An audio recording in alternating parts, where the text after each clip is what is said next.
When I asked about my husband's sister's engagement dinner, he said, "Oh, that was yesterday. Just immediate family." A week later he called panicked. "My card was declined. Did you pay the bill?" I replied coolly, "I must have forgotten, just like you forgot your wife."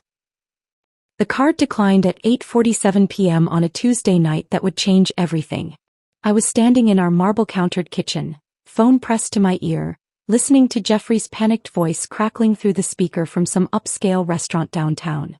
"Nicole, my card just got declined in front of the Harrison Industries team.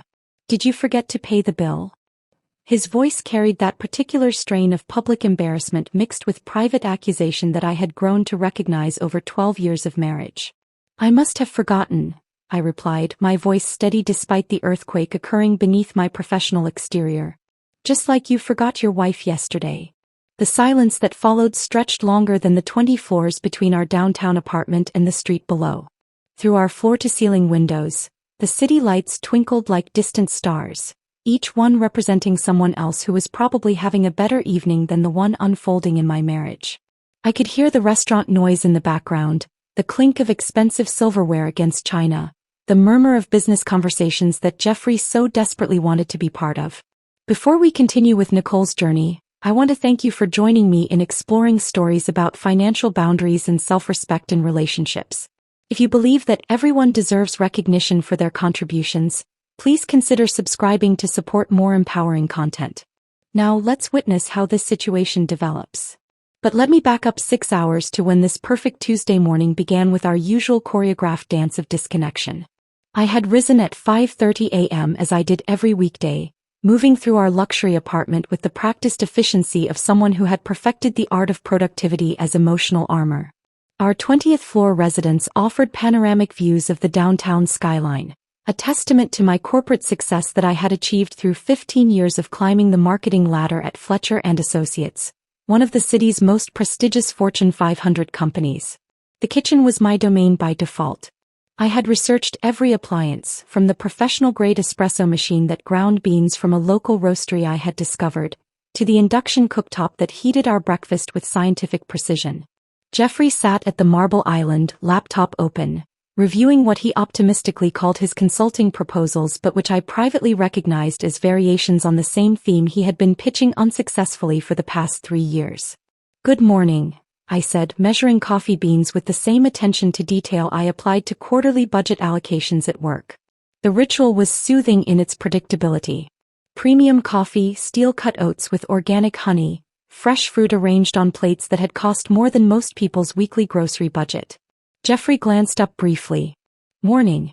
I need to finish this proposal before my meeting with the Peterson Group." He returned his attention to the screen, fingers typing with the urgency of someone perpetually behind schedule. I nodded, adding cream to my coffee while calculating the monthly cost of his networking efforts. The Peterson Group meeting would inevitably require lunch at an expensive restaurant, charged to our joint account without discussion. His previous 3 meetings with potential clients had followed the same pattern, each promising to be the breakthrough that would establish his independent consulting practice. The morning light streamed through our windows, illuminating the carefully curated life we had constructed. Every piece of furniture bore my research fingerprints. The dining table had been selected after comparing dozens of options for durability and aesthetic appeal. The sectional sofa had been purchased during a weekend when Jeffrey was traveling, one of many decisions I had made alone despite sharing the space. My phone buzzed with notifications from my marketing team. The Morrison account needed final approval on their campaign strategy, and I had a board presentation scheduled for Thursday that could determine whether I received the promotion to senior vice president. The corporate world valued my strategic thinking, sought my analysis and compensated me accordingly. At Fletcher & Associates, I was Nicole Richardson, the marketing executive who had secured 3 major clients in the past year and consistently exceeded revenue targets. At home, I was simply Jeffrey's wife, the woman who ensured bills were paid and lifestyle maintained. The irony was not lost on me as I reviewed our banking app while finishing breakfast. The mortgage payment of $2,800 would automatically withdraw from my account the following day. Jeffrey's car payment of $650 for the luxury sedan he insisted was essential for client meetings. My car payment was $300 less for a practical vehicle I had purchased based on reliability ratings rather than image projection. Insurance premiums, utility bills, property taxes, maintenance fees for our building's amenities, all flowing seamlessly from my corporate salary while Jeffrey pursued his entrepreneurial dreams with the financial safety net I provided. I had never begrudged him this support, believing that marriage meant partnership and that my professional success should benefit both of us. But partnership implies mutual investment, shared decision-making, recognition of contribution. I should be home by 7, Jeffrey said, closing his laptop with the satisfaction of someone who had accomplished something meaningful. The Peterson meeting could run long if they're interested in the quarterly restructuring proposal. I nodded, mentally adjusting dinner plans while wondering if he would remember to ask about my day or my upcoming board presentation. The Morrison campaign success had been featured in our industry newsletter, a professional achievement that had required months of strategic planning and client relationship building. Jeffrey had read the article briefly and commented that it was nice before returning to his own concerns.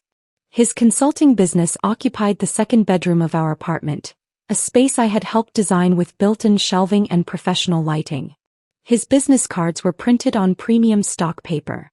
His website featured professional photography I had arranged and paid for.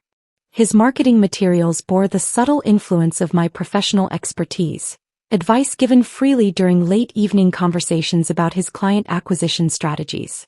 Yet when his family gathered for important celebrations, when his sister Christina announced major life milestones, when his mother organized holiday festivities, I discovered my role through absence rather than inclusion. The pattern had developed so gradually I had initially attributed it to oversight, to the natural chaos of busy lives and competing priorities. Yesterday's revelation about Christina's engagement dinner had crystallized years of accumulated evidence into undeniable clarity. Jeffrey had mentioned it casually, almost as an afterthought while I was preparing our evening meal. Oh, that was yesterday. Just immediate family. 7 words that had shattered my understanding of where I fit in the family structure I helped finance. The same family that contacted me directly when they needed professional advice for their business ventures. Christina had spent hours on the phone seeking marketing consultation for her boutique launch, expertise I had provided without charge while using my industry connections to secure favorable supplier arrangements. Jeffrey's brother Michael regularly sought my financial guidance for his investment decisions, trusting my corporate experience over his own limited business knowledge. I was family enough for unpaid labor, professional enough for business consultation, successful enough to subsidize their lifestyle choices, but not significant enough to merit inclusion in their celebrations. The realization had settled in my chest like a stone, heavy and cold and impossible to ignore. Now, standing in our kitchen with Jeffrey's panicked voice echoing through the phone speaker, I felt the satisfaction of someone who had finally stopped accepting treatment she did not deserve. The declined card was not an oversight or a billing error. It was the first consequence of a pattern that had gone unchallenged for too long. "Nicole, I need you to call the bank immediately," Jeffrey continued, his voice carrying the assumption that I would drop everything to solve his problem. "This is embarrassing. The Harrison team specifically chose this restaurant, and now they're questioning whether I can handle their account." I looked out at the city lights, at the life I had built through professional competence and financial discipline, and felt something shift inside me. Something that would not be shifted back. "I think you should handle this one yourself, Jeffrey." The phone hung silent between us, Jeffrey's panicked breathing echoing from the restaurant where his professional reputation was crumbling in real time. I could hear him shifting, probably looking around at the Harrison Industries team, searching for words that would salvage the situation. "Nicole, this isn't the time for games," he said finally, his voice dropping to that controlled whisper men use when they are furious but trying to maintain public composure. "I need you to fix this now." I ended the call. The quiet that followed felt different from our usual evening silences. This was not the comfortable quiet of two people sharing space while pursuing separate activities. This was the charged silence that comes after a line has been crossed, after words have been spoken that cannot be taken back. 3 weeks earlier that line had not existed. 3 weeks ago I had been genuinely excited when Christina called to announce her engagement to David, her voice bubbling with the kind of joy that makes you smile even when you are alone in your office reviewing quarterly projections. I had been finishing a presentation for the Morrison account when her call came through, and I had immediately pushed aside my marketing materials to focus entirely on her happiness. "Nicole, I have the most amazing news," she had said, and I could hear her practically vibrating with excitement through the phone. "David proposed last night at the botanical garden, right by the rose arbor where we had our first date. It was perfect, absolutely perfect." I had found myself genuinely moved by her enthusiasm, remembering my own engagement 12 years earlier when Jeffrey had proposed during a weekend trip to the mountains. We had been so certain then about our future together, so confident that our love could weather any challenge that life might present. "Christina, that is wonderful news," I had told her, already mentally shifting into celebration planning mode. "We need to do something special to mark this occasion. Have you thought about an engagement party? I know some excellent event planners if you want something elegant, or we could do something more intimate at home if that feels more personal." Her response had been warm but vague. "Oh, we are definitely planning something. David wants to keep it simple, but you know how these things grow. Jeffrey has some ideas about photographers and venues." That should have been my first warning sign. Jeffrey had ideas about photographers and venues for his sister's engagement party, but I was hearing about these plans secondhand through the bride-to-be rather than participating in the discussion directly. At the time, I had attributed this to Jeffrey's desire to surprise me with a well-organized celebration, or perhaps to his natural tendency to take charge of logistics when he felt passionate about something. 2 days later, Jeffrey had approached me in our home office where I was reviewing campaign materials for a client presentation. The space was technically his consulting headquarters, but I found myself working there most evenings because the second bedroom had better lighting and fewer distractions than our bedroom or living area. "I have been thinking about Christina's engagement party," he had said, settling into the chair across from my desk with the expression of someone who had been developing a comprehensive plan. "She deserves something really special, something memorable that captures this moment in her life." I had looked up from my laptop, pleased to see him so invested in his sister's happiness. "I completely agree. What did you have in mind?" "Professional photography," he had said immediately, as if he had been rehearsing this conversation. "Not just someone taking snapshots with their phone, but real professional documentation. Christina will want these photos for the rest of her life, and David's family is flying in from Seattle specifically for this celebration." The enthusiasm in his voice had been infectious, and I had found myself nodding along with his vision. "That sounds perfect. Do you have someone in mind, or should I reach out to some photographers I have worked with for corporate events?" "Actually, I already contacted Marcus Rivera. He does those beautiful wedding shoots you see in the lifestyle magazines. His work is incredible, really artistic and elegant. The only thing is his packages start at $1,500. Jeffrey had paused there, letting the number settle between us while studying my expression for any sign of resistance. This was a familiar dance in our marriage. He would present an expense as if it were already decided, then wait to see whether I would object to the financial commitment he had made on our behalf. $1,500 is substantial, I had said carefully, not wanting to dampen his enthusiasm for celebrating Christina but also trying to understand the scope of what we were committing to financially. "Is that for the engagement party specifically, or does that include other events like the wedding?" "Just the engagement party. But Nicole, think about how much this means to Christina. She has been waiting for this moment her entire adult life, and David is such a great guy. They deserve to have this milestone documented beautifully." He had been right, of course. Christina did deserve beautiful documentation of her engagement celebration. She had been dating David for 3 years, and their relationship had the kind of steady, supportive foundation that suggested they would build a strong marriage together. If professional photography would contribute to their happiness and create lasting memories, then $1,500 was a reasonable investment in family celebration. "Of course," I had said, already mentally adjusting our monthly budget to accommodate the expense. "Should I transfer the money to your account, or do you want me to pay Marcus directly?" The relief in Jeffrey's expression had been immediate and complete. "I will handle the payment arrangements. Marcus prefers to work with one point of contact for coordination purposes." I had nodded and returned my attention to the Morrison campaign materials, satisfied that we were contributing meaningfully to Christina's celebration. It was only later, much later, that I would recognize the careful way Jeffrey had structured that conversation. He had presented the expense as if it were a joint decision while actually seeking my financial approval for plans that had already been finalized without my input. The photographer payment had been the first crack in what I had believed was our partnership approach to family decisions. The second crack had come through my direct professional relationship with Jeffrey's family members, a pattern that had developed so gradually I had not initially recognized its significance.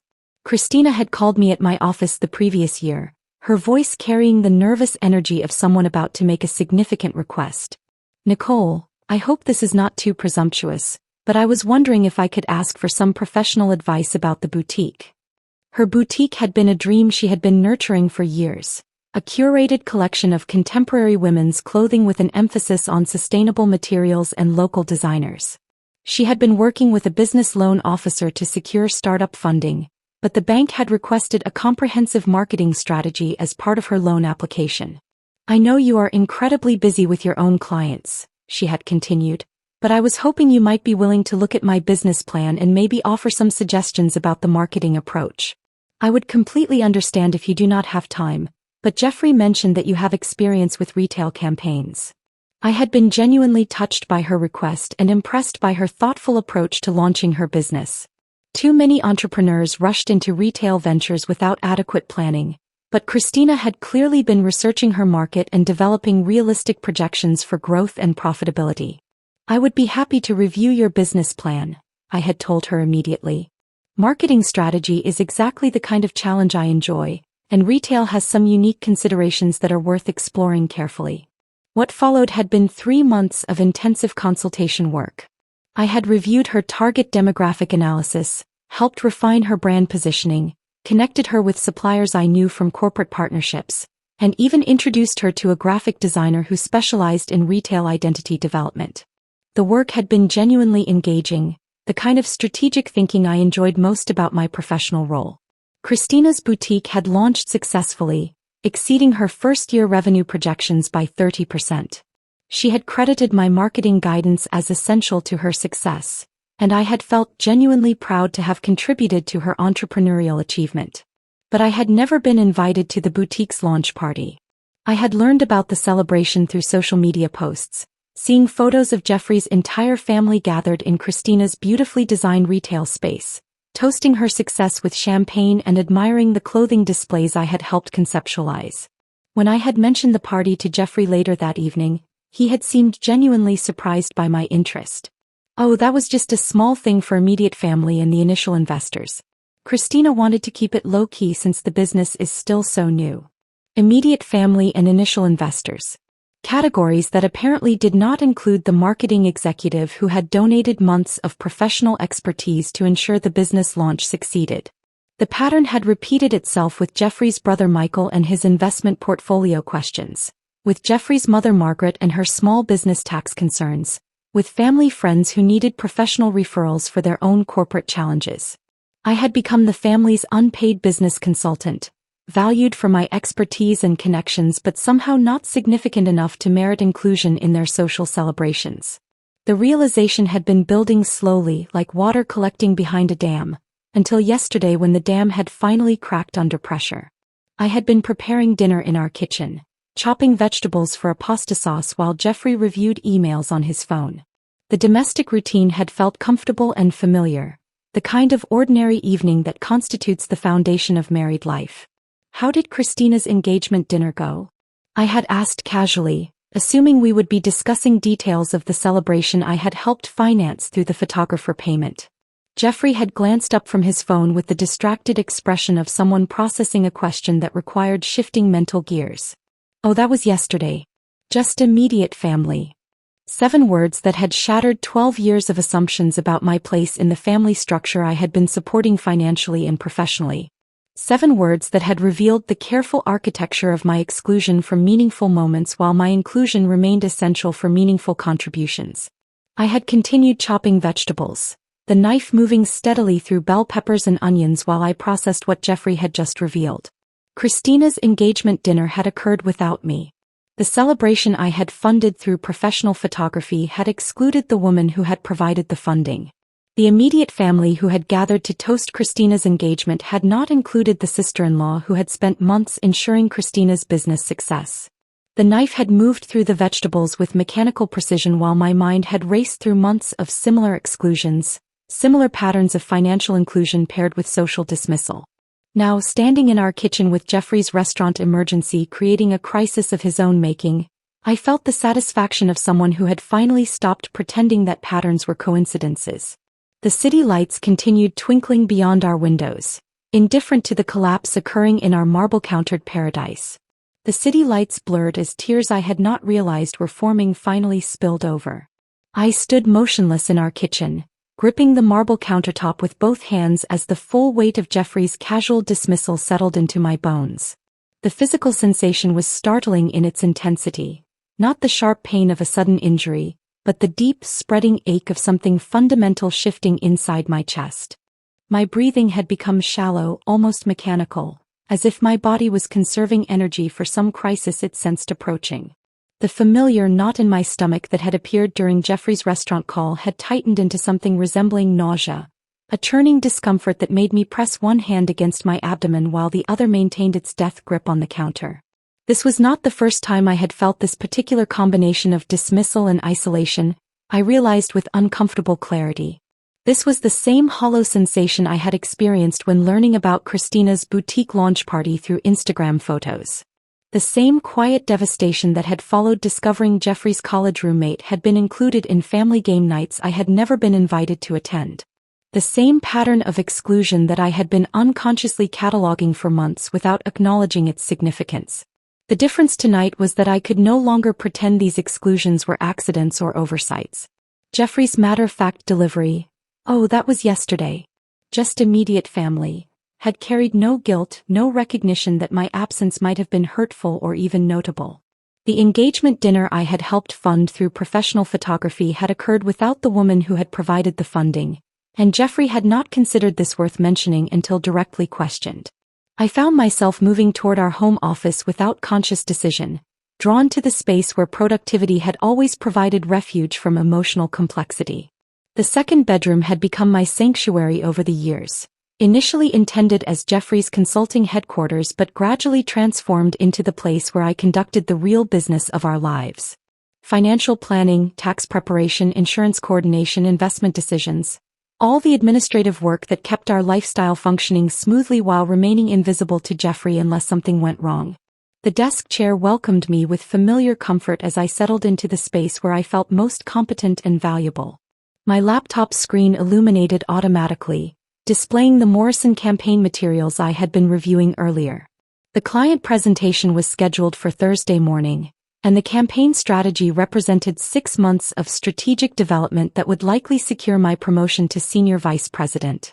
At Fletcher & Associates, my contributions were measured, acknowledged, and compensated appropriately. But tonight, even work could not provide its usual escape from personal disappointment. I opened our banking application with the methodical precision I typically reserved for quarterly business reviews. The numbers appeared on screen with stark clarity, each transaction representing a decision made, a priority established, a choice about where our resources would be allocated. The mortgage payment scheduled for automatic withdrawal tomorrow. Utility bills that maintained the comfort of our 20th floor apartment. Insurance premiums that protected our assets and health. Jeffrey's car payment, nearly twice the cost of my own vehicle, automatically charged to our joint account every month. His networking event fees, restaurant expenses for client meetings, conference registrations for professional development opportunities, all funded through my corporate salary without corresponding consultation about strategic planning or expected return on investment. The photographer payment for Christina's engagement party appeared in our transaction history, $1,500 transferred to Marcus Rivera's account the day after Jeffrey's enthusiastic presentation about professional documentation. I stared at that line item for several minutes, calculating not just its financial impact but its emotional cost. $1,500 to document an event I was never intended to attend. Professional photography to capture memories I was not considered significant enough to create. As I scrolled through months of financial data, a different kind of accounting began taking shape in my mind. Not just tracking expenses and income, but calculating the emotional economics of my relationships. How much had I contributed to Jeffrey's family celebrations compared to how often I had been included in meaningful participation? How many hours of professional consultation had I provided to family members compared to how many social invitations I had received? Christina's boutique consultation alone represented approximately 40 hours of strategic planning, market analysis, and supplier coordination. At my corporate consulting rate, that work would have been valued at $12,000. But I had provided it freely, willingly, because I believed family relationships operated on principles of mutual support rather than transactional exchange. The boutique launch party photos on social media had featured Jeffrey's entire extended family celebrating Christina's success. Parents, siblings, cousins, even family friends I recognized from holiday gatherings. The business plan I had helped develop was being celebrated by people who had contributed encouragement and emotional support, while I, who had contributed actual professional expertise essential to the venture's success, had not been considered worth inviting. Jeffrey's brother Michael had contacted me directly 6 months earlier seeking investment advice for his retirement portfolio. I had spent an entire Saturday afternoon reviewing his financial situation, researching fund options, and creating a diversified investment strategy that had already generated significant returns. When Michael had celebrated his portfolio performance at Jeffrey's birthday dinner, I had learned about the gathering through Jeffrey's casual mention 2 days after it occurred. The pattern was undeniable once I allowed myself to examine it objectively. I was valuable enough for unpaid professional labor, reliable enough for financial support, knowledgeable enough for business consultation. But I was not significant enough for social inclusion, not important enough for advance notice of family events, not worthy enough to merit consideration when celebration guest lists were created. I had become the family's unpaid contractor, hired for specific services, compensated through assumed gratitude, dismissed when the work was complete. The realization struck me with the force of professional clarity applied to personal relationships. In business, I would never accept such an arrangement. No client would expect months of strategic consultation without appropriate compensation. No professional relationship would survive systematic exclusion from project completion celebrations. No vendor would tolerate being essential for service delivery but peripheral for success recognition. Yet in my marriage, in my family relationships, I had been accepting precisely this treatment for years without recognizing its fundamental dysfunction. I leaned back in the desk chair, studying our apartment through the office doorway. Every piece of furniture, every appliance, every decorative element bore evidence of my research and decision-making. The sectional sofa I had selected after comparing durability ratings and warranty options. The dining table I had purchased during a weekend when Jeffrey was traveling, one of countless decisions I had made independently despite sharing the space. Even our home reflected my supporting character status. I was responsible for creating and maintaining the environment where Jeffrey could pursue his consulting aspirations, but I was not considered an equal partner in decisions about how that environment was used for social purposes. The kitchen where I had prepared countless meals for family gatherings that occurred without advance consultation about my schedule or preferences. The dining room where Jeffrey hosted his college roommate for dinner parties I discovered through cleanup evidence the following day. The living room where family members visited for business advice sessions that began and ended without social conversation or personal interest in my life beyond my professional expertise. I had been funding and facilitating Jeffrey's social and professional life while occupying an increasingly marginal role in both domains. My contributions had enabled his networking efforts, family celebrations, and relationship maintenance activities. But my presence at the events those contributions made possible was considered optional or even unwelcome. The supporting character realization carried a bitter clarity that was both devastating and oddly liberating. Supporting characters exist to advance other people's storylines. They provide essential services, create necessary conditions for main character success, and disappear when their utility has been exhausted. They are defined by their function rather than their intrinsic value, appreciated for their contributions rather than their company. For 12 years, I had been Jeffrey's supporting character, reliable for bill payment and lifestyle maintenance but insufficiently interesting to merit leading role consideration in his family narrative. Tonight, sitting in our home office surrounded by evidence of my financial contributions and professional competence, I understood that supporting characters have one significant advantage over main characters. They can choose to leave the story entirely. The city lights continued sparkling beyond our windows, each one representing someone else who might be having a very different evening than the one unfolding in our marble-countered paradise. Someone who was valued for their presence as much as their contributions. Someone who was included in celebrations they helped create. Someone whose relationships operated on principles of mutual respect rather than convenient utility. I closed the banking application and opened a new document on my laptop, the cursor blinking steadily as I began to consider what a different story might look like. The cursor blinked steadily on the blank document as memories began surfacing with uncomfortable precision. I found myself typing dates and events, creating a chronological record of occasions where my financial contributions had been essential but my physical presence had been deemed optional. The exercise felt like conducting a forensic audit of my own life, examining evidence I had previously dismissed as isolated incidents. Last Christmas emerged as the most glaring example. I had coordinated the entire holiday celebration at our apartment, researching caterers, selecting wine pairings, arranging floral displays that transformed our living space into something worthy of a magazine feature. The dinner had cost nearly $3,000, charged to my credit card in increments over 2 weeks as Jeffrey made executive decisions about menu upgrades and additional guests without consulting my preferences or availability. The guest list had expanded from immediate family to include Jeffrey's extended cousins, college friends who were visiting the city, and several neighbors from his childhood neighborhood whom I had met perhaps twice in 12 years. I had discovered the final headcount through Jeffrey's casual mention that we would need additional chairs, delivered while I was reviewing invoices for specialty ingredients I had never agreed to purchase. During the celebration itself, I had spent the evening managing kitchen coordination and ensuring serving dishes remained full while guests gathered in our living room discussing topics that somehow never included my professional achievements or personal interests. When Jeffrey's cousin had asked about my work at Fletcher & Associates, Jeffrey had provided a summary of my role that minimized my responsibilities and eliminated any mention of my recent promotion opportunities.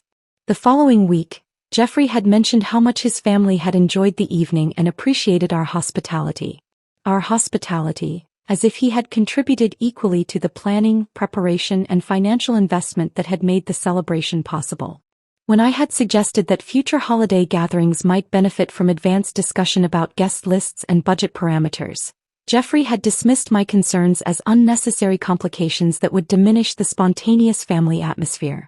Spring had brought the family vacation to Martha's Vineyard, another event where my credit card had been essential but my schedule had been secondary. Jeffrey's parents had selected the dates based on availability of their preferred rental property, then informed Jeffrey that we were expected to participate in the week-long celebration of his father's retirement. The rental cost alone had been $4,500, automatically charged to our account along with airfare for all participants and restaurant reservations for nightly dinner celebrations. I had learned about the vacation timing through Jeffrey's request that I clear my schedule for the designated week, delivered as if my professional commitments were easily adjustable accessories rather than carefully planned obligations with significant consequences for client relationships and project timelines.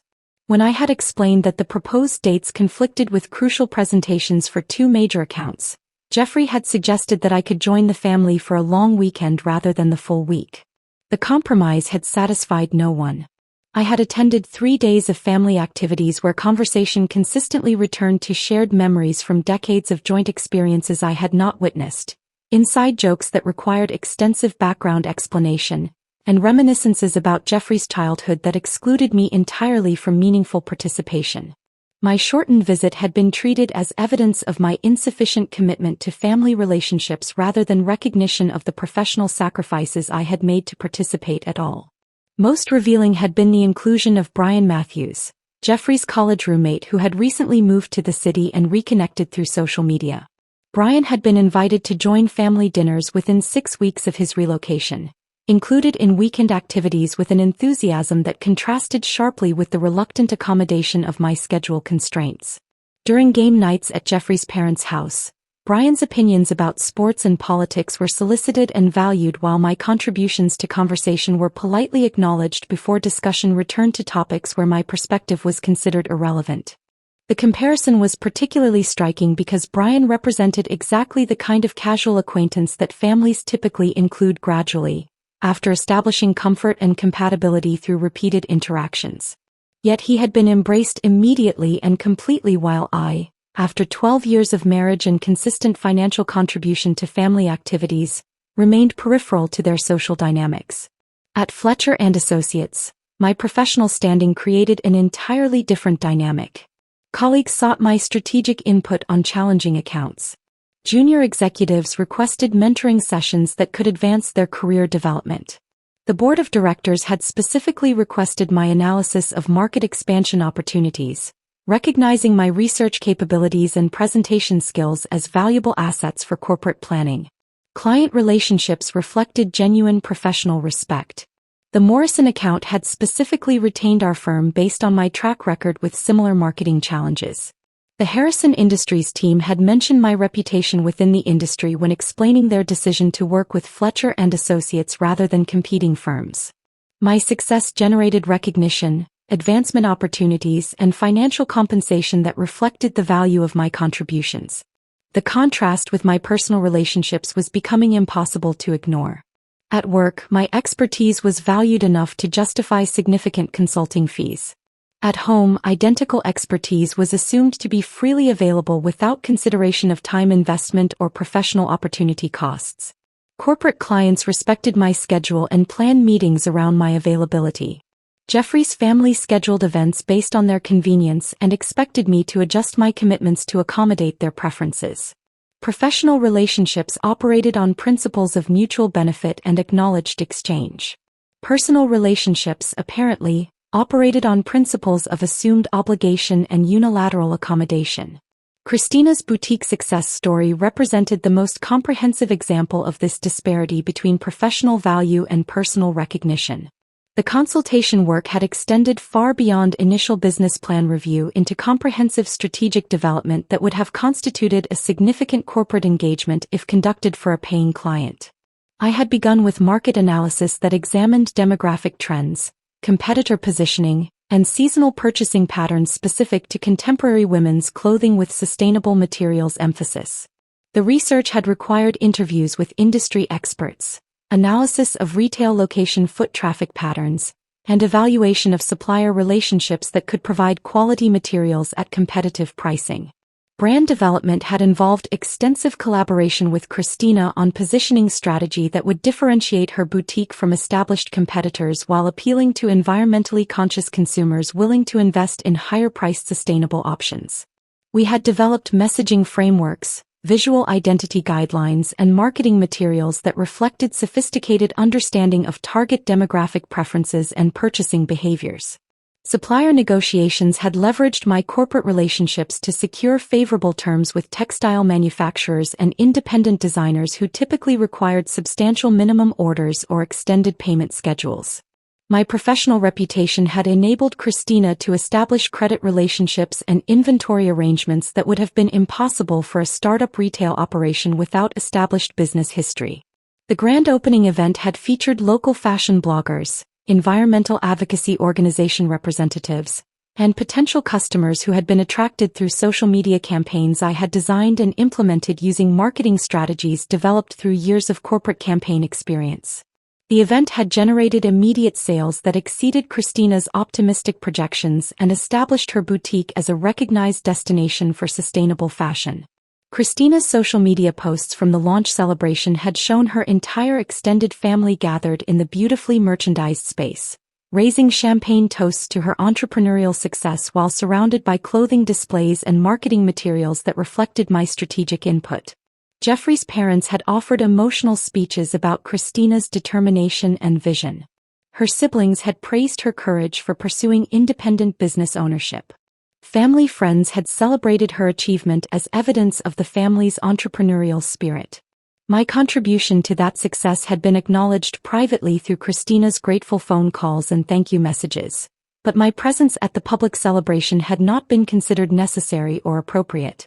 The marketing executive who had donated months of professional expertise to ensure the business launch succeeded had been excluded from witnessing the fruits of that labor. The irony was particularly sharp because Christina's boutique had become profitable ahead of schedule, generating returns that validated every strategic recommendation I had provided. The business model we had developed together was succeeding precisely as projected, creating ongoing income that would support Christina's lifestyle and career aspirations for years to come. Yet the celebration of that success had occurred without the person whose professional competence had made it possible. I saved the document I had been creating, a comprehensive record of financial contributions paired with social exclusions that painted an undeniable picture of systematic marginalization. The pattern was too consistent to represent coincidence and too deliberate to reflect oversight. Jeffrey's family had structured their relationships with me according to clear but unspoken rules. My professional expertise was valuable enough to justify extensive unpaid consultation. My financial resources were reliable enough to support their lifestyle enhancement and celebration activities. But my personal company was not sufficiently interesting to merit inclusion in the social experiences those contributions made possible. I was the family's preferred vendor, compensated through assumed gratitude and dismissed when services were no longer required. The realization carried a clarity that was both devastating and oddly empowering. Vendors, unlike family members, have the option to decline contracts that do not serve their interests. They can also revise their terms of service without advance notice. The clock on my laptop screen read 11:47 p.m. when I heard Jeffrey's key in the front door, followed by the familiar sounds of someone trying to move quietly through our apartment while slightly intoxicated from networking event cocktails. His Thursday evening routine had become as predictable as quarterly earnings reports. Departure at 6:30 with complaints about the expense of impressing potential clients. Return after 11 with optimistic assessments of new business prospects that rarely materialized into actual contracts. Tonight his footsteps paused outside the office door. I could sense him debating whether to interrupt my work session or proceed directly to our bedroom. The decision apparently favored avoiding potentially uncomfortable conversation about his restaurant embarrassment, because the footsteps continued down the hallway followed by the soft click of our bedroom door closing. Perfect. Thursday evenings had become my most productive planning time precisely because Jeffrey's absence guaranteed uninterrupted focus on complex projects requiring sustained concentration. Corporate strategy development, quarterly budget analysis, long-term investment planning. All the detailed work that formed the foundation of professional success but demanded several hours of uninterrupted mental engagement. Tonight's project would be more personal than any quarterly report, but it would require the same methodical approach and comprehensive analysis that had earned my reputation for strategic thinking at Fletcher & Associates. I opened a new spreadsheet and began itemizing our monthly expenses with the precision I typically applied to client campaign budgets. Housing costs appeared first. The $2,800 mortgage payment that represented the largest single expense in our financial structure.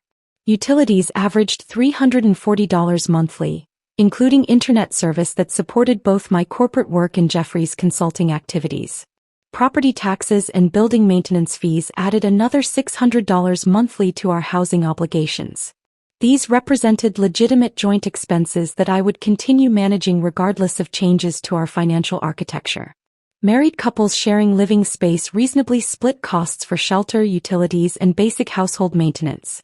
The apartment served both our professional needs and provided shared benefits that justified shared responsibility for core expenses. Transportation costs required more nuanced analysis.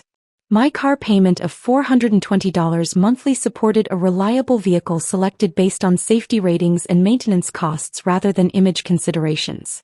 Jeffrey's car payment of $650 reflected his preference for luxury features and premium brand positioning that enhanced his consulting practice's perceived success level. The distinction between necessity and professional enhancement would become crucial for budgetary allocation decisions. Insurance premiums, grocery expenses, and basic household supplies represented another category of shared obligations. Health insurance through my corporate benefits plan covered both of us at minimal additional cost. Property insurance protected our joint assets. Food purchases and household maintenance items served mutual needs that justified continued joint funding. But discretionary expenses revealed the pattern of unilateral decision-making that had characterized our financial relationship for years. Restaurant meals averaged nearly $800 monthly, primarily driven by Jeffrey's client entertainment expenses and networking dinner obligations. These business development costs had never generated corresponding revenue increases for his consulting practice, yet they continued expanding without discussion about return on investment expectations.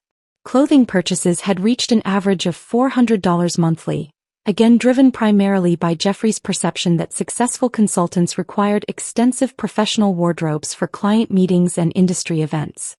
His networking event fees, conference registrations, and professional development expenses added another $300 monthly to our discretionary spending. Gift purchases for family celebrations had averaged $250 monthly over the past year, including the photographer payment for Christina's engagement party, holiday presents I had never participated in selecting, and birthday gifts for family members who had not acknowledged my own birthday except through Jeffrey's representation. The mathematical clarity was sobering. Our joint household obligations totaled approximately $4,000 monthly, reasonable expenses for our income level and lifestyle preferences. But discretionary spending had reached nearly $2,000 monthly, controlled entirely by Jeffrey's preferences and professional aspirations without corresponding consultation about priorities or expected benefits. More significantly, the discretionary expenses consistently supported Jeffrey's professional and social activities while my own preferences and professional needs received minimal consideration in budget allocation decisions. My professional development opportunities were funded through corporate reimbursement programs rather than household budget allocation, despite generating the income that made Jeffrey's extensive networking activities financially possible. I opened our online banking platform and began researching account options for financial restructuring. Individual checking accounts would provide complete autonomy over discretionary spending while maintaining joint responsibility for agreed-upon household expenses. Automatic transfer capabilities would enable seamless funding of shared obligations without requiring ongoing coordination or discussion about routine expenses. The process required careful attention to legal implications and asset protection considerations. Married couples in our state maintained certain joint property rights regardless of account structures, but individual accounts would establish clear boundaries around discretionary spending decisions and eliminate unauthorized access to funds designated for specific purposes. I calculated precise amounts needed for household expense coverage, adding reasonable buffer amounts for unexpected costs and seasonal variations in utility expenses. The remaining portion of my income would transfer to individual accounts where spending decisions would reflect my own priorities rather than Jeffrey's assumptions about automatic availability of funds for his professional and social activities. Documentation would be essential for establishing clear boundaries and tracking compliance with the new financial architecture. I created spreadsheet templates for categorizing expenses as either joint obligations or individual discretionary spending, with specific criteria for determining appropriate allocation of ambiguous costs like shared meals that might serve both personal and professional purposes. Friday morning would require discreet consultation with my financial advisor and family law attorney to ensure that restructuring plans complied with legal requirements and protected my interests appropriately. The conversation would need to address asset protection strategies, joint debt responsibilities, and potential implications for future financial planning, including retirement accounts and investment portfolios that had been funded primarily through my income. Professional consultation felt crucial because the financial restructuring represented more than simple convenience or control issues. This was comprehensive boundary establishment that would affect every aspect of our marriage's economic foundation. The changes needed to be legally sound, practically implementable, and strategically positioned to achieve intended outcomes without creating unintended consequences. My corporate experience with vendor contract negotiations provided useful framework for these personal financial boundaries. Successful business relationships required clearly defined terms, mutual agreement about expectations, and consequences for non-compliance with established parameters. Personal relationships apparently could benefit from similar structural clarity. The legal consultation would also address timeline considerations for implementing changes. Immediate account separation would provide maximum impact but might trigger premature confrontation before I had fully prepared for potential responses. Gradual implementation could minimize initial resistance but might allow time for countermeasures that could complicate the restructuring process. Asset protection strategies required particular attention given the significant income disparity between Jeffrey and myself. My corporate salary represented the primary funding source for our lifestyle, while Jeffrey's consulting income remained irregular and insufficient for maintaining current expense levels. Protecting my financial resources from unlimited access needed to balance appropriate spousal support with reasonable boundaries around discretionary spending. The attorney consultation would need to address potential divorce implications as well, though I had not yet determined whether financial boundary establishment represented marriage preservation strategy or preparation for potential separation. Either outcome required protecting my economic interests and ensuring that years of financial contribution to joint lifestyle did not create unfavorable legal precedents for future asset division discussions. By 2:30 a.m., I had created comprehensive financial restructuring plans that would establish clear boundaries while maintaining appropriate support for legitimate joint obligations. The documentation included detailed budgets, implementation timelines, legal consultation schedules, and contingency plans for various response scenarios. The strategic planning process had provided the same satisfaction as successful campaign development for challenging corporate clients. Complex problems required systematic analysis, creative solutions, and careful implementation planning. The emotional components of personal relationships might complicate execution compared to straightforward business negotiations, but the fundamental principles of strategic change management remained applicable. I saved all documents to encrypted files on my personal laptop, separate from any shared devices or cloud storage platforms that Jeffrey could access. The financial restructuring would proceed according to my timeline and strategic preferences rather than his comfort level with changes to established patterns. Friday's legal consultations would provide final confirmation of implementation strategies. Then Jeffrey would discover that vendors, unlike family members, maintain the right to revise their terms of service whenever current arrangements no longer serve their interests. The city lights had dimmed considerably during my planning session, but I felt more alert and focused than I had in months. Strategic thinking, it appeared, was excellent medicine for emotional clarity.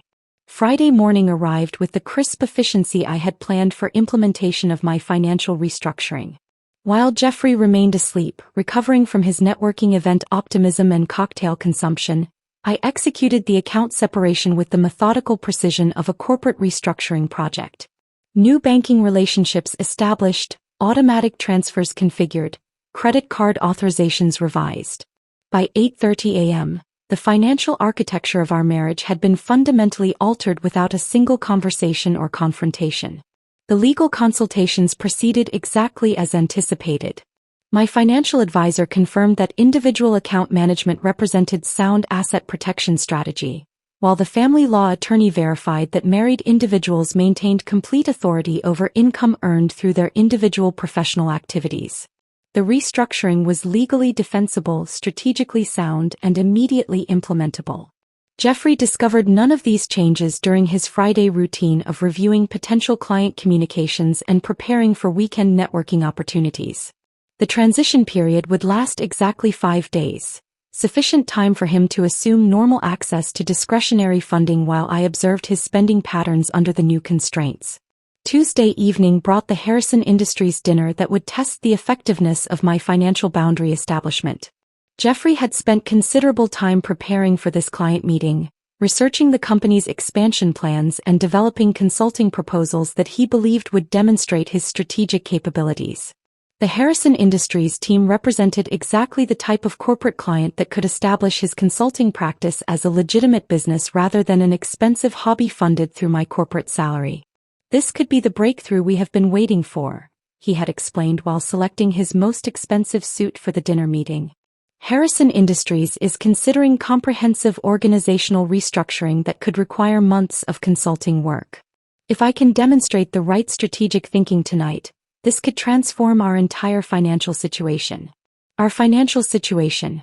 The phrase had struck me as particularly ironic, given that our financial situation consisted primarily of my income subsidizing his professional aspirations while he maintained minimal awareness of the actual costs associated with his business development efforts.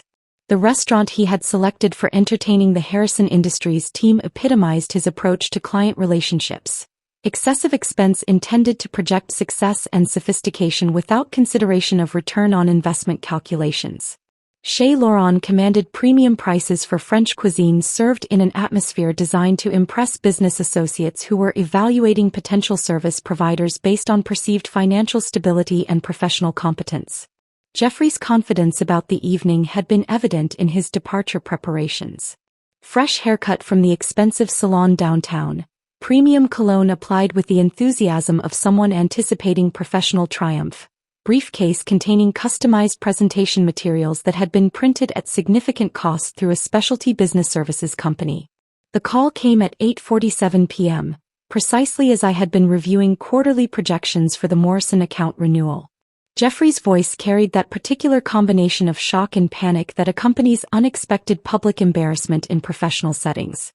"Nicole, my card just got declined in front of the Harrison Industries team," he said without preamble, his voice strained with the effort of maintaining composure while surrounded by potential clients. "The waiter is standing here waiting for payment, and I need you to call the bank immediately to resolve whatever billing error has occurred."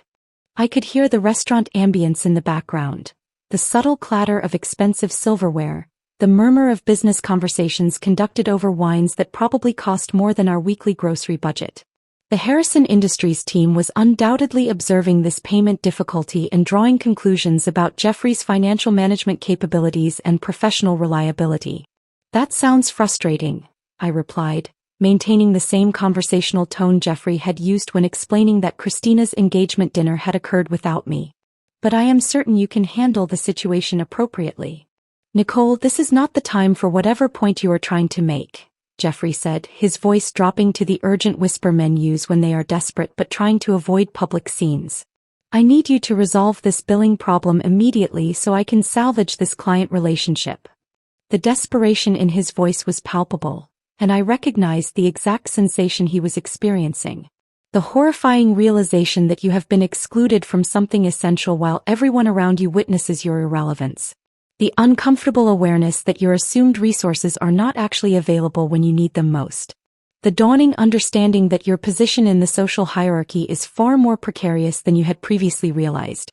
"I must have forgotten to handle that," I said, allowing my words to mirror the casual dismissiveness he had demonstrated when explaining my exclusion from family celebrations I had funded. "Just like you forgot your wife existed when planning your family gatherings." The silence that followed stretched longer than the distance between our apartment and the restaurant where Jeffrey was discovering the consequences of taking financial support for granted. I could imagine him standing near the payment station, phone pressed against his ear, while the Harrison Industries team observed his inability to conclude their business dinner successfully. When he spoke again, his voice had acquired the strained quality of someone who was beginning to understand that their emergency was not automatically everyone else's priority. "Nicole, whatever issues you believe we need to address can be discussed at home. Right now I need immediate assistance resolving a billing error that is damaging my professional reputation." "There is no billing error, Jeffrey," I said, maintaining the calm tone I used for delivering quarterly performance reviews to underperforming team members. "There has been a strategic revision to our financial arrangements. Your discretionary spending now requires advanced discussion rather than automatic approval." I could hear him breathing heavily, processing this information while standing in an expensive restaurant surrounded by potential clients who were witnessing his financial difficulties firsthand. The Harrison Industries team had probably never experienced a consultant who could not manage restaurant payment without calling home for authorization. "This is insane, Nicole. You cannot seriously be doing this to me right now, in front of the most important client meeting I have had all year."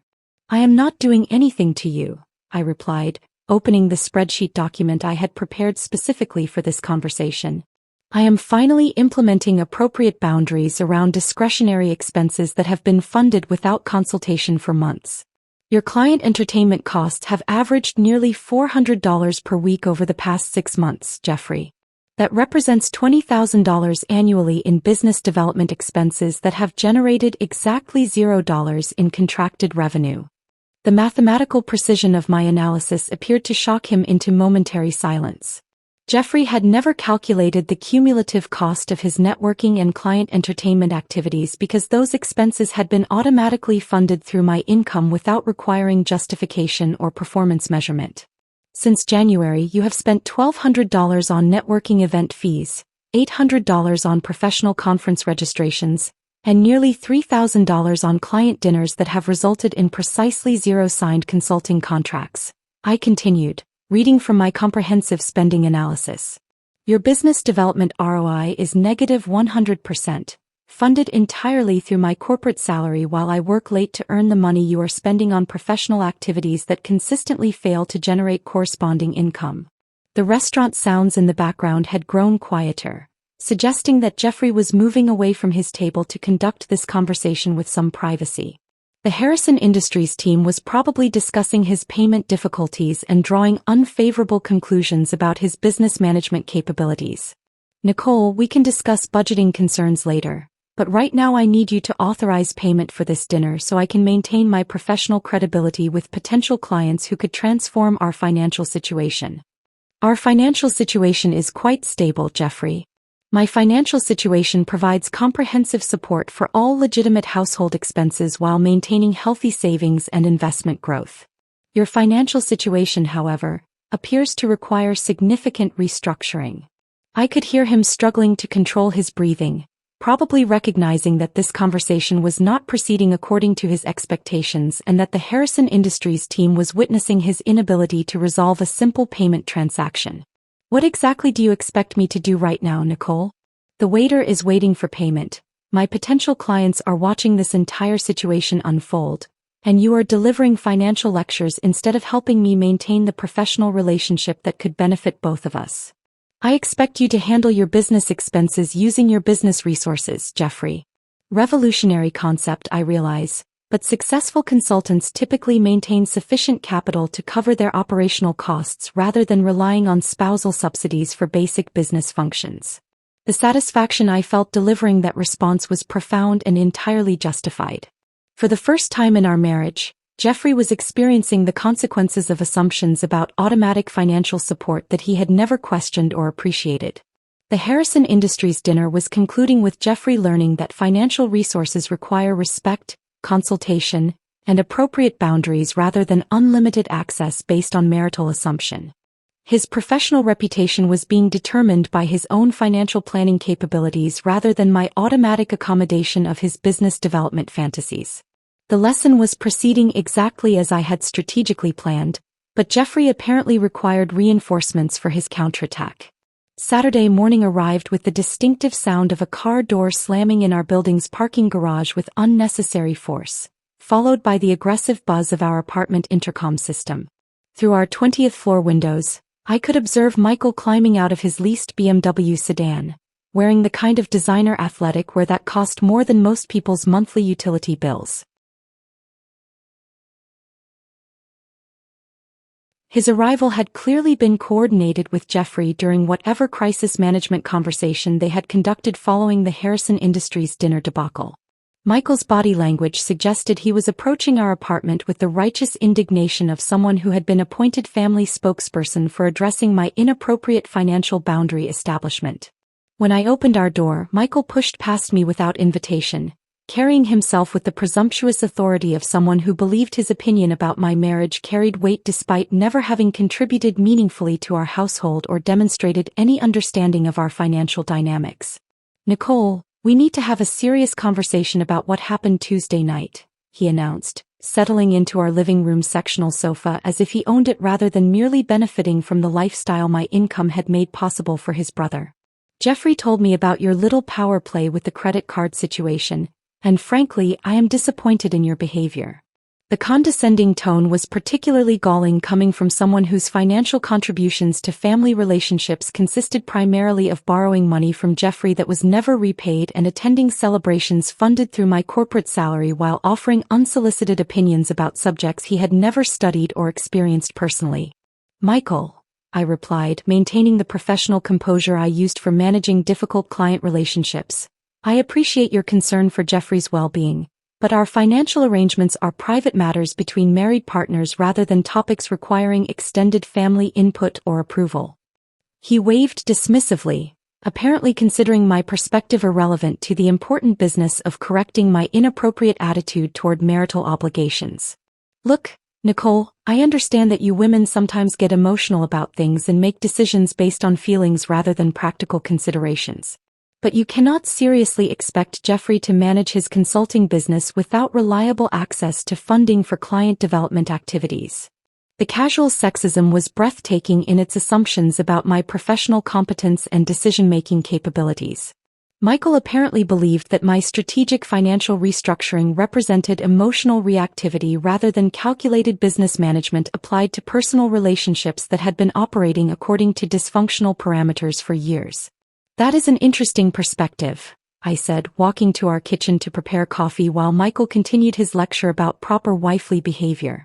Tell me, when was the last time you provided financial support for Jeffrey's consulting business development, or for any family member's professional activities? The question appeared to catch him off guard, probably because no one had ever challenged his authority to offer opinions about financial arrangements he had never participated in creating or maintaining. That is not the point, Nicole. Jeffrey is trying to build something meaningful for your future together, and you are sabotaging his efforts over some petty disagreement about communication or inclusion or whatever feminist agenda you have been reading about online. I returned to the living room carrying 2 cups of coffee, noting that Michael had made himself completely comfortable in furniture I had researched and purchased while he had been pursuing whatever expensive hobbies currently occupied his attention span. Actually, Michael, that is precisely the point, I said, settling into the chair across from the sofa where he was dispensing marital advice based on his extensive experience with failed relationships and financial irresponsibility. Jeffrey's business development efforts have been funded entirely through my corporate income for 3 years without generating corresponding revenue or consulting contracts. The Harrison Industries dinner represented the latest example of expensive client entertainment that produces no measurable return on investment. Michael's expression suggested he had not expected our conversation to include specific financial data or performance analysis, probably assuming that emotional appeals about family loyalty would be sufficient to restore Jeffrey's unlimited access to discretionary spending. You cannot put a price on relationship building, Nicole. Sometimes these business connections take time to develop into actual contracts, but that does not mean the networking investments are worthless. 3 years of networking investments totaling approximately $60,000 in aggregate expenses, I replied, opening my laptop to display the comprehensive spending analysis I had prepared for exactly this type of conversation. $0 in signed consulting contracts.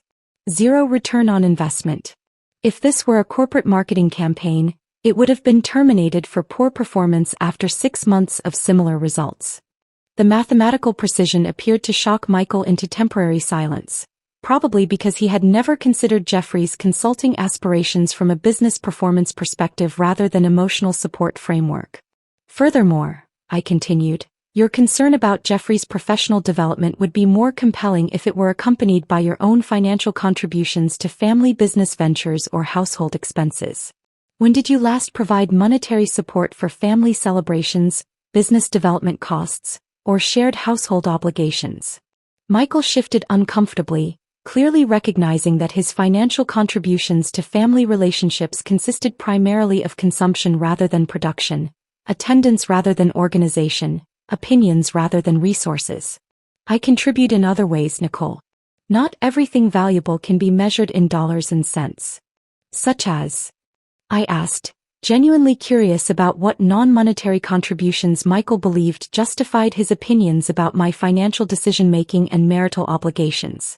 The silence stretched longer than our apartment lease agreement, filled only with the ambient sounds of Saturday morning traffic 20 floors below while Michael struggled to identify specific examples of his valuable contributions to family relationships or Jeffrey's business success. I provide emotional support and encouragement, he finally said, apparently considering cheerleading equivalent to financial investment in terms of relationship maintenance and business development assistance. That is admirable, I replied, maintaining the same tone I used for acknowledging junior colleagues who had mistaken good intentions for meaningful performance. However, emotional support does not pay for client dinners, networking event fees, professional conference registrations, or household expenses that enable Jeffrey to pursue consulting activities without generating corresponding income. Michael's discomfort was becoming increasingly visible as he confronted the uncomfortable reality that his parasitic relationship to everyone else's financial generosity had never been reciprocated through his own meaningful contributions to family welfare or business development. The point is, Nicole, marriage requires compromise and support for each other's dreams and aspirations.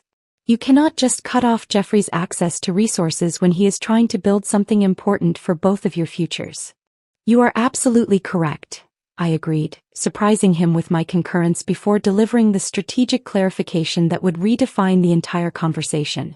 Marriage does require compromise and support for each other's dreams and aspirations. That is precisely why I spent 3 years providing unlimited financial support for Jeffrey's consulting business while receiving minimal consultation about spending priorities or strategic planning decisions. I leaned forward, applying the same focused attention I used for crucial client presentations where contract renewals depended on comprehensive performance justification. But support requires reciprocity, Michael. Respect demands acknowledgement of contributions. Partnership necessitates inclusion in decision-making processes that affect shared resources and family relationships.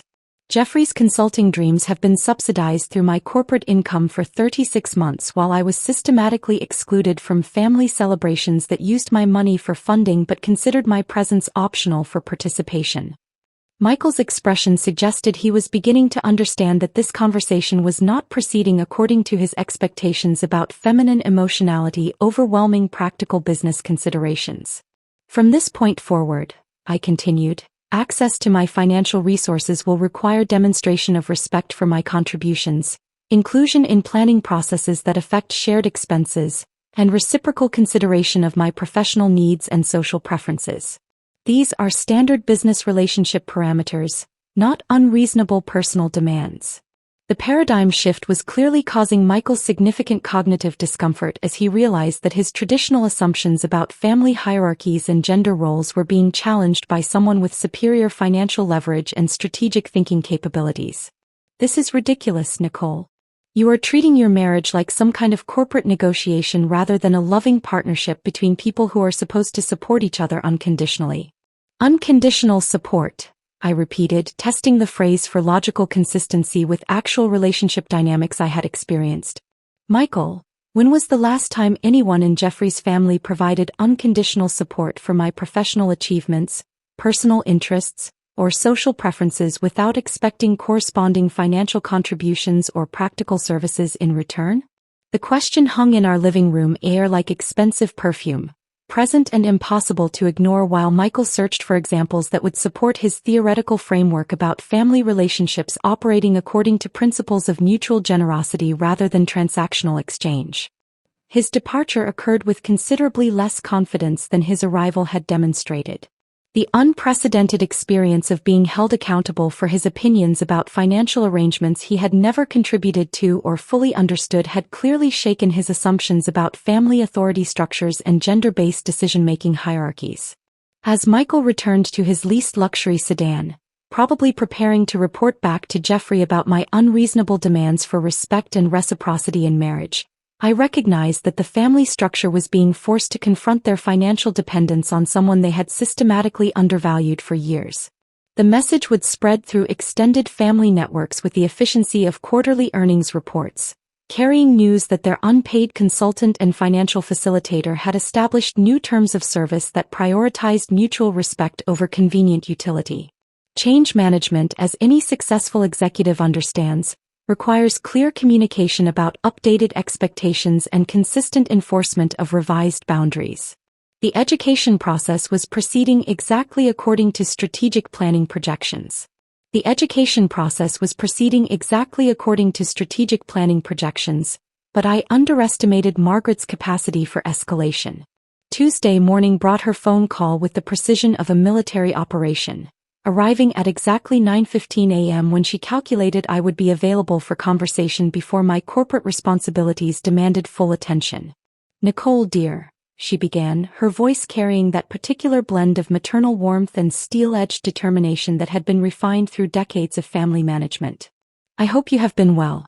Jeffrey mentioned that you two have been experiencing some communication challenges recently." Communication challenges. The euphemism was masterfully chosen, reframing my strategic financial boundary establishment as a relationship problem requiring maternal intervention rather than a business decision based on comprehensive performance analysis. Margaret, I replied, settling into my home office chair while opening my laptop to access the documentation I had prepared for exactly this type of conversation. Jeffrey and I are navigating some adjustments to our financial arrangements, but nothing that requires extended family consultation or concern. She proceeded without acknowledging my attempt to establish conversational boundaries, launching into her prepared presentation with the confidence of someone accustomed to achieving desired outcomes through persistence and emotional manipulation. Nicole, I want you to know that I understand marriage can be challenging, particularly when career pressures create stress for both partners. Jeffrey has always been ambitious, and sometimes ambitious men require additional support from their wives while they build something meaningful for the future. The framework she was establishing painted Jeffrey as the visionary entrepreneur whose dreams required spousal sacrifice, while positioning me as the potentially unsupportive wife whose selfishness might prevent family success. The narrative structure was sophisticated in its assumptions about gender roles and financial responsibilities within marriage. However, Margaret continued without pausing for my response, we have an immediate situation that requires resolution regardless of whatever personal issues you and Jeffrey are working through. Christina's wedding dress has been selected, and the boutique requires a deposit of $3,000 by Friday to secure the gown for her ceremony. $3,000. The amount was substantial enough to represent a significant financial commitment, but not so large as to seem completely unreasonable for wedding-related expenses. Margaret had clearly calculated the request to fall within the range of what she considered my normal spending patterns for family celebrations. Christina found the perfect dress at that wonderful bridal salon downtown, Margaret continued, building enthusiasm for the purchase as if my emotional investment in Christina's happiness would override my recently established financial boundaries. It is exactly what she has been dreaming about since childhood, and the seamstress assured us that the alterations will be completed well before the ceremony date. The presentation was proceeding exactly as I had anticipated. Margaret was appealing to my presumed emotional attachment to Christina's wedding success while assuming that family celebration expenses would automatically be approved regardless of consultation or inclusion in planning processes. Margaret, I interrupted, applying the same firm tone I used for redirecting unproductive client meetings. Was I consulted about this dress selection, or was my financial contribution simply presumed based on historical patterns of automatic payment for family expenses? The question appeared to catch her off guard, probably because direct challenges to her authority were unprecedented in her experience with family financial coordination. Well, Christina did mention that she hoped you would be willing to help with wedding costs, and of course we all assumed that you would want to contribute to such an important milestone in her life. That is an interesting assumption, I replied, opening the spreadsheet that documented months of financial contributions to family events that had excluded my participation. Christina hoped I would help with wedding costs and everyone assumed my willingness to contribute, but no one considered including me in the selection process or consulting my preferences about spending priorities. Margaret's voice acquired the slight strain that indicated she was beginning to recognize that this conversation was not proceeding according to her expectations about maternal authority and family financial hierarchies. Nicole, this is not the time for whatever grievances you have been collecting about family dynamics. Christina's wedding is happening in 3 months, and this dress deposit cannot wait for you to work through your personal issues with inclusion or recognition or whatever feminist concepts are influencing your perspective. The dismissive reference to feminist concepts was particularly revealing, suggesting that Margaret viewed my boundary establishment as ideological rebellion rather than practical business management applied to relationships that had been operating according to dysfunctional financial parameters. Actually, Margaret, this is precisely the time to address family financial planning that has been proceeding without consultation of the primary funding source, I said, maintaining professional composure while delivering strategic clarification about updated expectations. Family supporting family is a beautiful principle that I have embraced enthusiastically for 12 years of marriage. However, I have noticed that this principle appears to have selective application. Family supports family financially through automatic payment of celebration expenses, business development costs, and lifestyle enhancement purchases. But somehow family does not include family socially when meaningful participation might be expected. Margaret's silence stretched longer than quarterly budget approval processes, filled with the ambient sounds of her probably calculating alternative approaches to securing the dress deposit without acknowledging the validity of my concerns about systematic exclusion from family decision-making. Nicole, I understand that you feel overlooked sometimes, and perhaps we could have been more thoughtful about including you in planning discussions. But right now we have an immediate need that requires your financial assistance, and Christina should not suffer because of communication problems between adults. The strategic repositioning was expertly executed, framing Christina as the innocent victim of my unreasonable demands while maintaining Margaret's position as the reasonable mediator seeking practical solutions to unnecessary complications.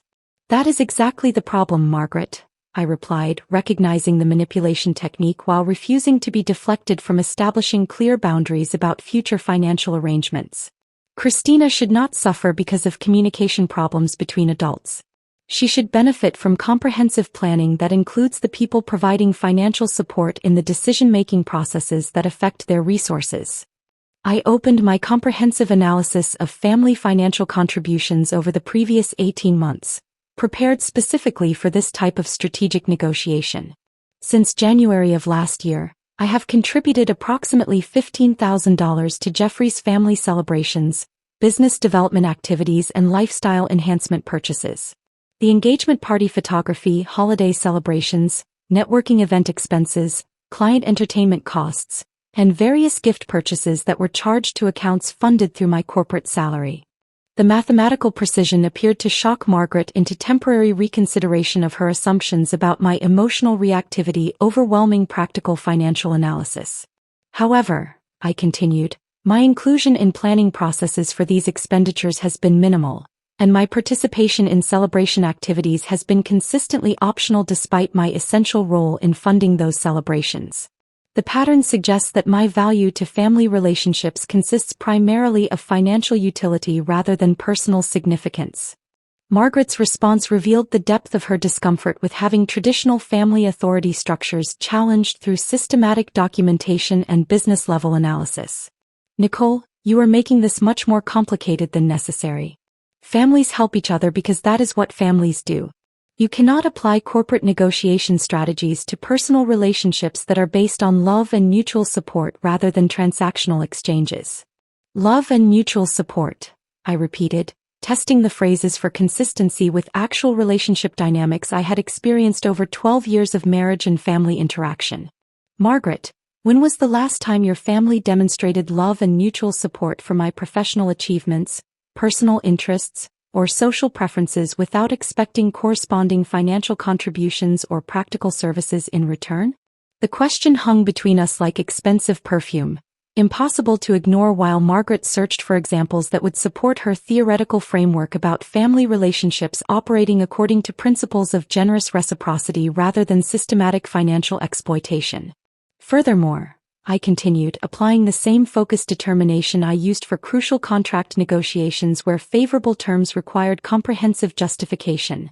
$3,000 for Christina's wedding dress represents a substantial financial commitment that warrants consultation with the person providing the funding. If this purchase is genuinely important for Christina's happiness, then including me in the selection process would demonstrate respect for both my financial contribution and my role as her sister-in-law. Margaret's voice acquired the strained quality that indicated she was confronting the uncomfortable reality that her traditional manipulation strategies were proving ineffective against someone with superior financial leverage and professional negotiation experience. What exactly are you expecting, Nicole? Christina has already selected the dress. The boutique requires the deposit by Friday, and your demands for inclusion cannot change arrangements that have already been finalized. My expectations are straightforward and entirely reasonable, I replied, maintaining the calm authority I used for setting clear parameters with difficult clients. Future family financial planning will include the people providing funding in decision-making processes, not merely payment processes. Respect and reciprocity will become prerequisites for access to my resources. Those requesting financial support will earn it through their own contributions and consideration rather than assumed entitlement based on family connections. The paradigm shift was clearly causing Margaret significant cognitive discomfort as she realized that her assumptions about family hierarchies and financial obligations were being challenged by someone with superior economic position and strategic thinking capabilities. This is unreasonable, Nicole. You cannot hold Christina's wedding dress hostage to prove some point about communication or inclusion. I am not holding anything hostage, Margaret. I am establishing appropriate boundaries around discretionary spending that requires advance consultation rather than automatic approval. If Christina's dress selection had included my input as the person funding the purchase, we would not be having this conversation about deposit deadlines and payment authorization. The wedding dress ultimatum represented more than a single purchase decision. It symbolized the entire structure of family relationships that had operated according to my financial utility without corresponding recognition of my personal significance. Margaret's uncomfortable silence suggested she was beginning to understand that the family's unpaid financial consultant had established new terms of service that prioritized mutual respect over convenient exploitation. The traditional manipulation strategies that had successfully secured unlimited funding for family priorities were no longer effective against someone who had finally learned to value her own contributions appropriately. The traditional manipulation strategies that had successfully secured unlimited funding for family priorities were no longer effective against someone who had finally learned to value her own contributions appropriately.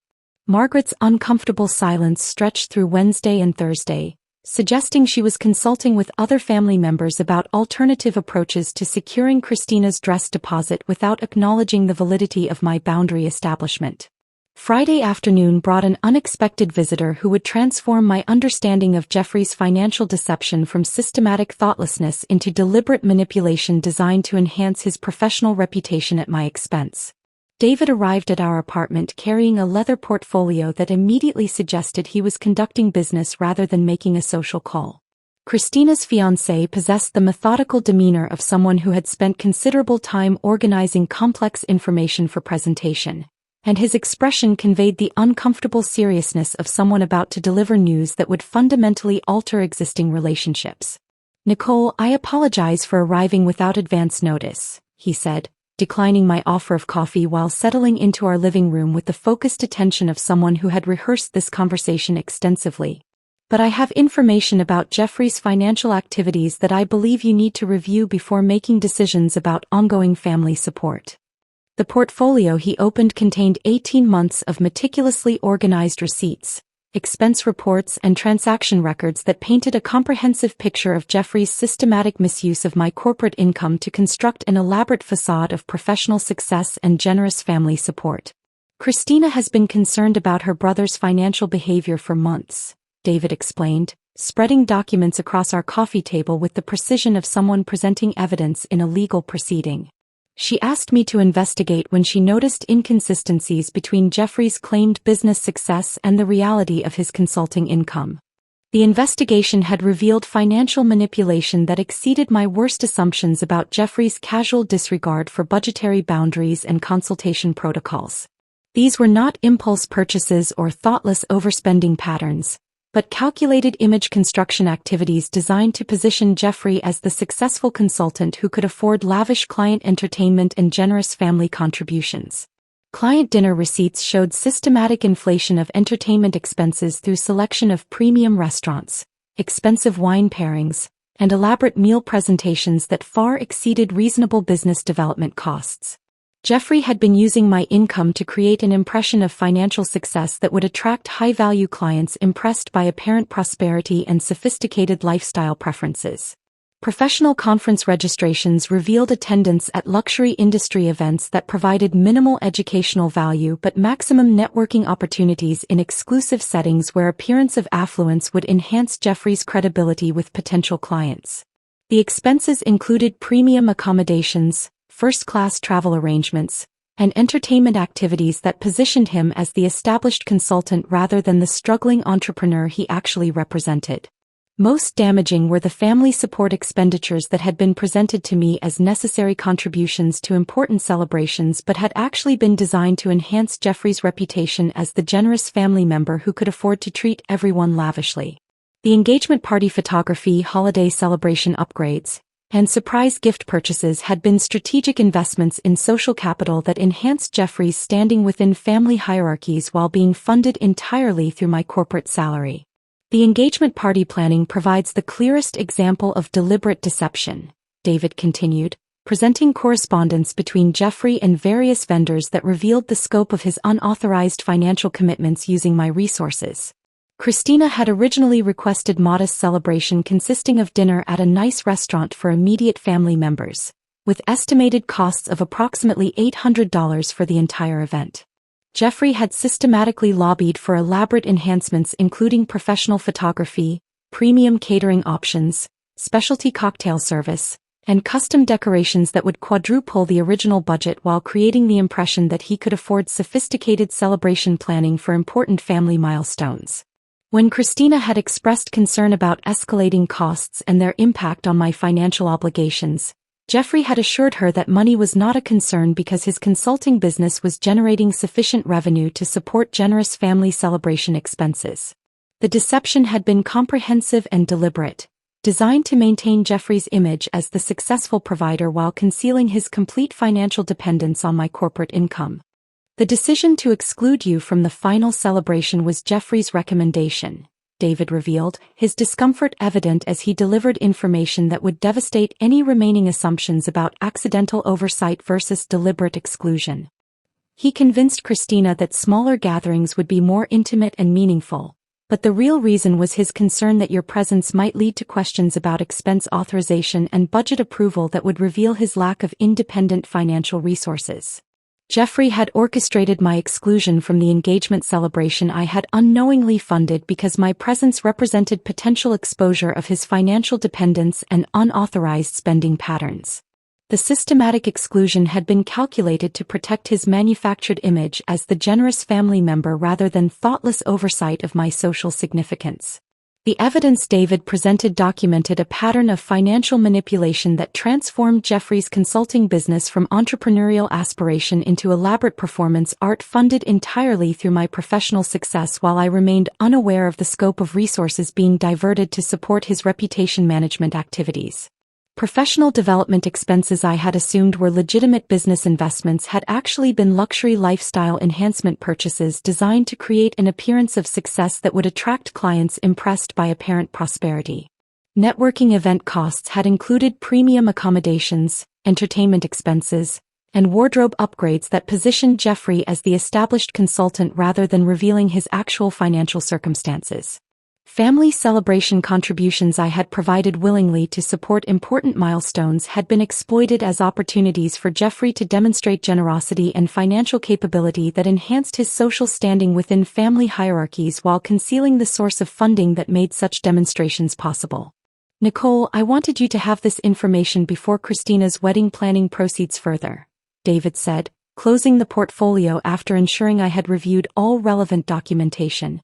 Jeffrey has already volunteered your financial support for several wedding expenses without consulting either Christina or you about budget parameters or expense authorization. The wedding dress deposit Margaret had demanded represented only the initial component of comprehensive financial commitments Jeffrey had made using my resources to enhance his reputation as the generous brother who could afford to support his sister's celebration in style appropriate to family expectations and social standing. That evening's confrontation with Jeffrey represented the comprehensive performance evaluation our marriage had been avoiding for 12 years of increasingly dysfunctional financial arrangements and social relationship patterns that had operated according to my utility rather than my significance. When Jeffrey returned from his Friday networking event, carrying his usual optimism about potential client connections and business development opportunities, I was prepared for the systematic dismantling of justifications he would inevitably offer for the documented evidence of deliberate financial manipulation and calculated image construction activities. Nicole, I understand that you have been reviewing some financial information with David. Jeffrey began, apparently having been warned about the documentary evidence presentation and prepared with defensive strategies for minimizing the significance of his deceptive practices. Actually, Jeffrey, I have been conducting a comprehensive audit of your systematic misuse of my corporate income to fund elaborate professional image construction and family reputation enhancement activities that operated without my knowledge or authorization, I replied, maintaining the professional composure I used for delivering performance reviews to underperforming team members. His attempt to frame the conversation as routine financial planning discussion rather than accountability session for deliberate deception revealed his continued assumption that explanation and justification would be sufficient to restore access to unlimited discretionary spending without meaningful consequences for systematic manipulation of our marriage's economic foundation. The evidence David had provided eliminated any possibility of characterizing Jeffrey's financial behavior as thoughtless oversight or poor communication about spending priorities. This had been calculated exploitation of my professional success to fund lifestyle enhancement and reputation management activities that benefited Jeffrey's social and professional standing while excluding me from meaningful participation in the relationships and celebrations my money had made possible. The performance review proceeded with mathematical precision, systematic documentation, and professional accountability standards that Jeffrey had never previously encountered in our personal relationship dynamics. The marriage that had operated according to his convenience and assumptions was being restructured according to principles of mutual respect, reciprocal consideration, and appropriate boundaries around financial resources that required consultation rather than automatic availability for image construction purposes. The comprehensive evaluation would determine whether our relationship could be rebuilt according to partnership principles or whether the systematic exploitation had caused irreparable damage to trust and respect that could no longer be reconstructed through apologies and promises of improved behavior.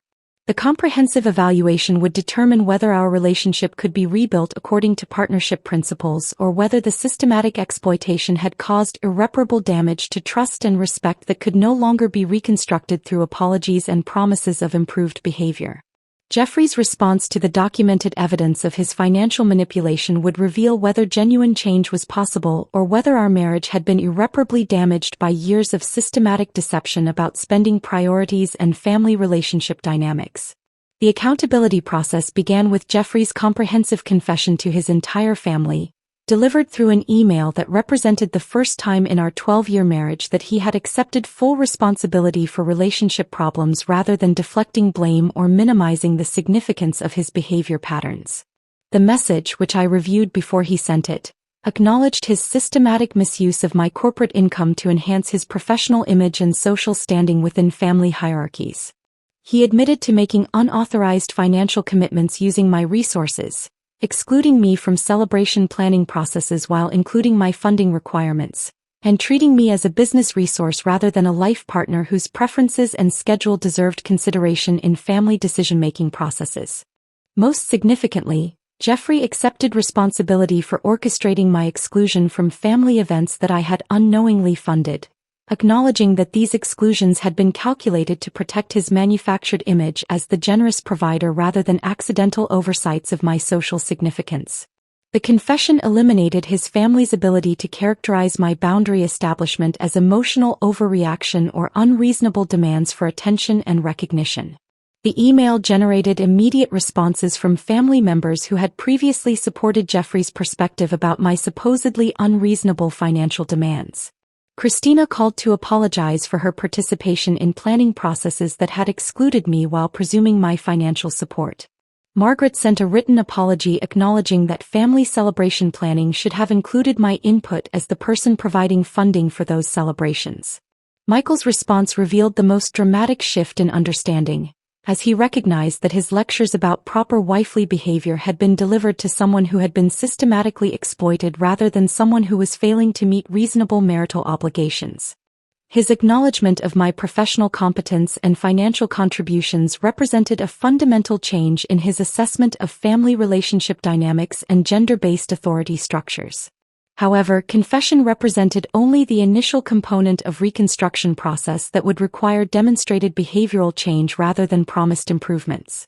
My insistence on evidence-based accountability rather than emotional appeals reflected the same performance management principles I applied to underperforming team members whose continued employment depended on measurable improvement rather than good intentions. Jeffrey opened independent checking and savings accounts to manage his actual consulting income, separating his business expenses from household budget allocations that had previously enabled unlimited discretionary spending without consultation or accountability measures. The process forced him to confront the reality of his consulting practice's financial performance without the subsidization that had concealed poor business development return on investment. Learning to operate within his real earning capacity rather than my subsidized lifestyle created immediate challenges for Jeffrey's professional image construction activities and social relationship maintenance strategies. Client entertainment expenses required careful budgeting and advance planning rather than automatic approval. Networking event participation demanded evaluation of cost versus expected benefit rather than assumption that attendance would be funded regardless of outcomes. Family gift purchases and celebration contributions needed to reflect Jeffrey's actual financial capacity rather than his desired reputation as the generous brother who could afford lavish demonstrations of family support. The adjustment process revealed how extensively his social identity had been constructed through financial resources he had not personally earned or managed responsibly. The reconstruction process extended beyond financial arrangements to include fundamental changes in communication patterns and decision-making processes that had previously excluded my preferences while presuming my cooperation with plans developed without my input. Family celebration planning now required advanced discussion about scheduling, budgeting, and participation expectations rather than last-minute notification about events I was expected to attend or fund. Professional development decisions affecting household budget allocations needed justification based on expected return on investment rather than automatic approval based on Jeffrey's assessment of potential benefits. The business planning discipline I applied to corporate campaign development became the standard for evaluating Jeffrey's consulting practice expenditures and strategic initiatives. Most importantly, social relationship maintenance activities could no longer operate according to my automatic financial support paired with optional inclusion in meaningful participation. Jeffrey's family interactions needed to acknowledge my contributions and preferences rather than treating me as the invisible funding source for visible family generosity. The validation process culminated 6 months later at Christina's wedding celebration, where I discovered my name calligraphed on a family table place card position between Jeffrey's parents and his siblings. The inclusion represented genuine recognition of my family membership rather than obligatory accommodation of Jeffrey's spouse, and the celebration had been planned and funded entirely through Christina and David's resources rather than presumed subsidization through my income. The wedding reception conversation revealed how significantly family relationship dynamics had shifted following Jeffrey's comprehensive confession and my boundary establishment process. Christina expressed genuine gratitude for my business consultation work on her boutique launch, acknowledging how my professional expertise had contributed to her entrepreneurial success and offering to provide referrals for my marketing services to other small business owners. Margaret discussed my corporate responsibilities and professional achievements with the same interest she had previously reserved for Jeffrey's consulting aspirations, recognizing my work as valuable in its own right rather than merely as the funding source for family lifestyle enhancement. The conversation included questions about my board presentation outcomes and promotion opportunities that demonstrated authentic concern for my professional development and career satisfaction. David mentioned his appreciation for my willingness to provide honest feedback about family financial planning and celebration coordination, noting that my business management perspective had helped Christina develop more realistic budgeting and timeline expectations for wedding preparation activities. The acknowledgement represented recognition of my professional competence applied to personal relationship dynamics rather than expectation of unlimited accommodation without corresponding respect. Most significantly, Jeffrey introduced me to other wedding guests as his wife and business partner whose marketing expertise had been essential to his consulting practice development, crediting my strategic thinking and client relationship skills as crucial components of his recent contract success with Harrison Industries. The introduction represented accurate acknowledgement of my contributions rather than minimization of my role in his professional achievement. The foundation of authentic relationships that emerged from this reconstruction process operated according to principles of mutual respect and reciprocal consideration rather than assumed obligation and unilateral accommodation. Family members who wanted my professional advice or financial contribution now approached me directly with specific requests that acknowledged the value of my expertise and time investment rather than presuming automatic availability of services without compensation or recognition. Jeffrey's consulting business began generating consistent revenue once he applied the strategic planning discipline and client relationship management techniques I had been recommending for years, but which had been ignored while unlimited funding enabled him to avoid accountability for poor performance outcomes. His success reflected the application of business principles rather than continued subsidization of ineffective practices through my corporate income. The financial boundaries I had established created space for relationships based on mutual respect rather than financial convenience, eliminating the resentment and exploitation patterns that had characterized family interactions for years. My willingness to refuse treatment I did not deserve had forced everyone to confront assumptions about my role and value that had operated according to their convenience rather than my significance. The most effective personal justice, I discovered, involved reconstruction of myself rather than destruction of others. Creating appropriate boundaries around my resources and respect had not punished anyone, but had eliminated the dysfunctional dynamics that had prevented authentic relationship development. The foundation of mutual respect and reciprocal consideration that emerged proved more valuable than all the money I had previously spent attempting to purchase approval and inclusion that should have been offered freely based on recognition of my inherent worth rather than my utility to others' lifestyle preferences. The marriage that had operated according to Jeffrey's assumptions about automatic accommodation had been rebuilt according to partnership principles that acknowledged my contributions while respecting my preferences. The family relationships that had exploited my professional success and financial resources had been restructured to operate according to genuine appreciation rather than convenient utility. The downtown apartment where I had felt invisible in my own life had become the home where I was valued for my presence as much as my provision, where my opinions influenced decisions rather than being dismissed, and where my professional success was celebrated rather than merely exploited for others' benefit. The foundation of authentic respect, it turned out, was worth more than all the money I had spent attempting to purchase recognition that had been mine by right from the beginning. If this story of financial revenge had you captivated from start to finish, hit that like button immediately. My favorite moment was when Nicole delivered that perfectly calculated response during Jeffrey's restaurant crisis, mirroring his dismissive words with surgical precision. What was your most satisfying moment in Nicole's journey to reclaim her respect? Share your thoughts in the comments section below. Stay connected for more compelling stories of personal empowerment and strategic boundary setting. Subscribe and activate that notification bell to ensure you receive every new upload.